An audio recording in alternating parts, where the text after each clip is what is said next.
When Ibrahim Traoré became the leader of Burkina Faso, many parts of the country were cut off. People in small towns and villages could not move freely.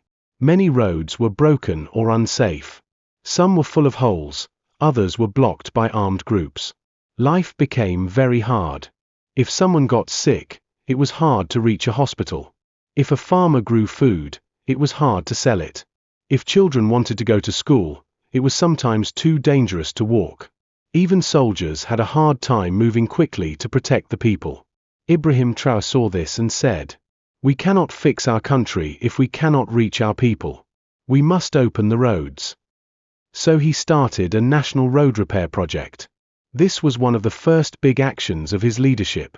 It was not just about building roads. It was about reconnecting the country and giving people back their freedom.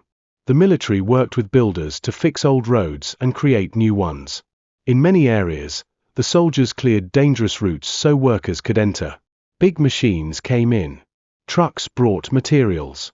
People from local communities joined to help. It became a team effort. Little by little, roads that had been silent for years were full of life again. Ambulances could reach patients faster. Traders could travel to markets and earn money. Children could go back to school safely.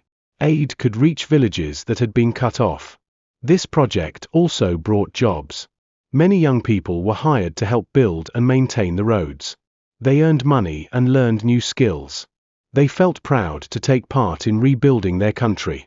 In just a short time, many regions that had been forgotten were now connected again.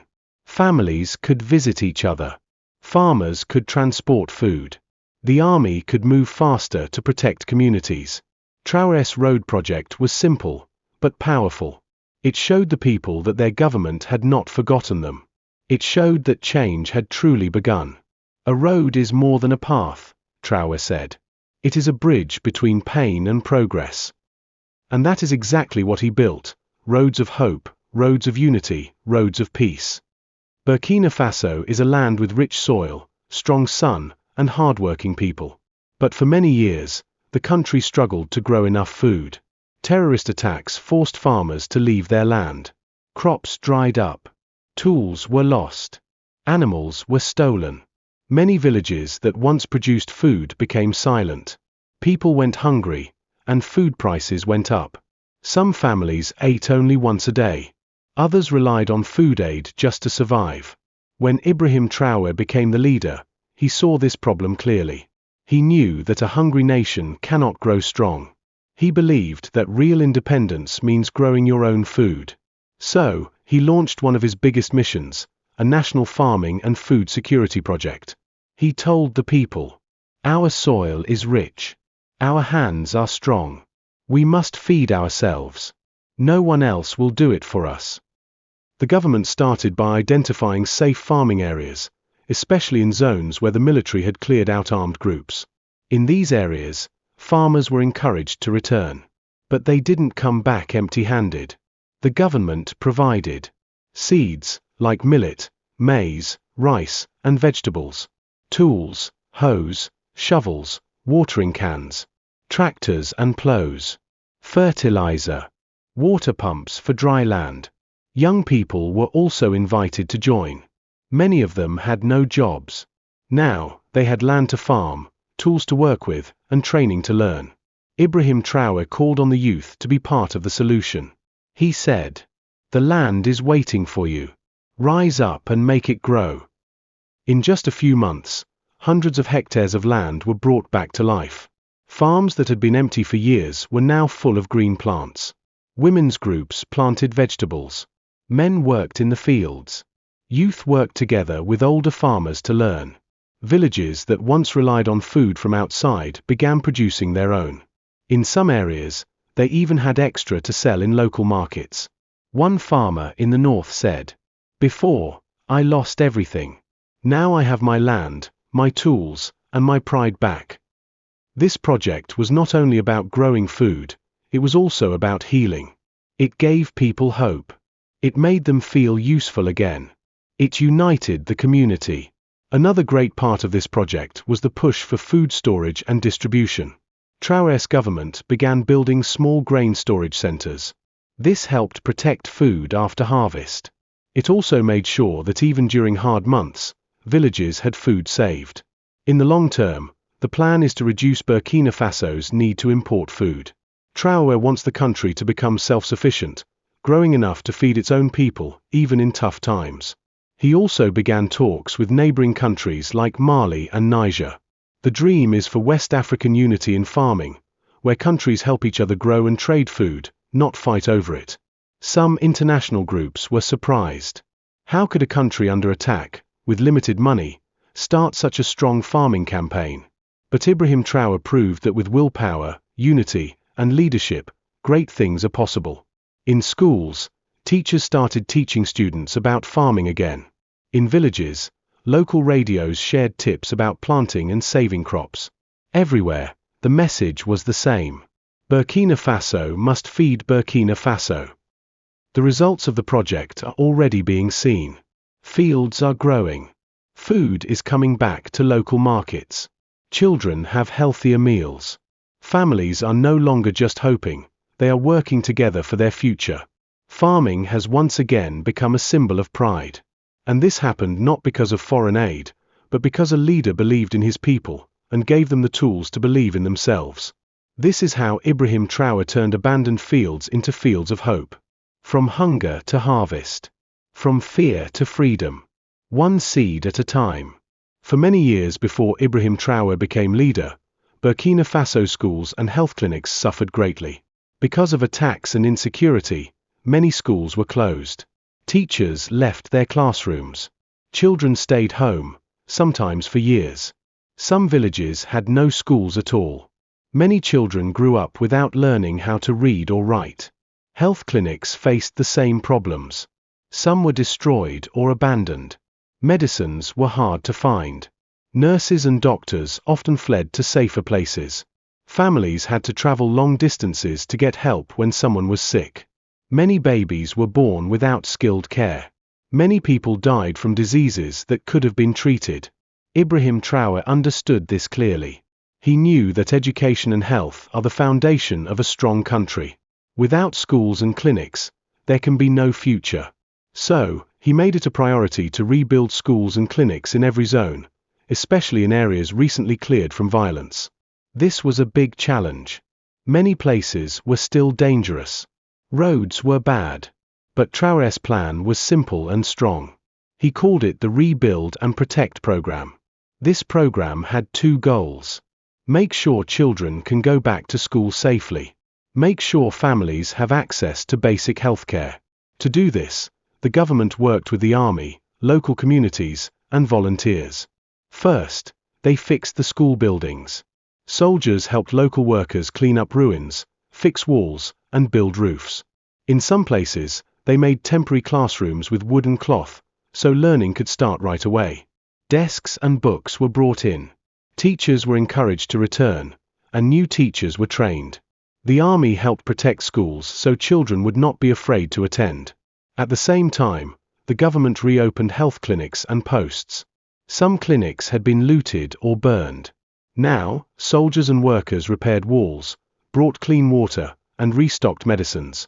Nurses and midwives were trained and hired, some coming back from safer cities to serve their communities. Mobile health teams traveled to remote villages, giving vaccinations, helping pregnant women, and treating common illnesses. Parents began to see hope. One mother said, "My child can go back to school. We can see a nurse close to our home. I feel peace again." Children who had spent years out of school returned with smiles on their faces. In classrooms, teachers taught reading, math, and history. They also taught about peace and unity, how the community can stay strong and safe together. Some schools also started teaching practical skills, like farming, carpentry, and sewing, to prepare young people for work. Clinics became centers not only for treatment but also for education. Nurses taught families how to keep clean water, prevent diseases, and care for babies. The number of illnesses like malaria and diarrhea began to drop. This project was not only about buildings and medicines. It was about restoring trust. For years, many people felt forgotten and scared.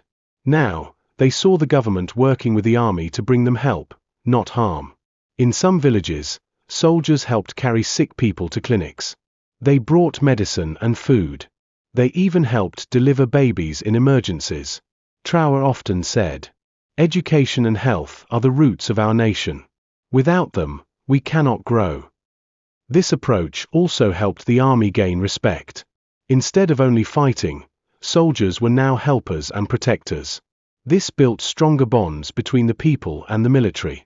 The government also worked to train more teachers and health workers, creating new schools of education and nursing. This would help the country have more skilled workers for the future. International groups saw the progress and started to support the program too, bringing more supplies and knowledge. But the real success came from the collaboration between the people, the army, and the government. Slowly but surely, Burkina Faso began to heal. Children who had once feared schoolyards now ran happily to class. Mothers who had worried about their sick children found new hope in the clinics nearby. Communities started to believe again in a better future. The Rebuild and Protect program became a symbol of renewal. It showed the world that even after years of violence and fear, a country could rise. It showed that when leaders listen and act with care, change can happen. Ibrahim Traoré's work with schools and clinics is not finished yet. But the progress so far has given many a reason to believe that education and health will help Burkina Faso build a brighter tomorrow. From silence to laughter in classrooms. From sickness to health in villages.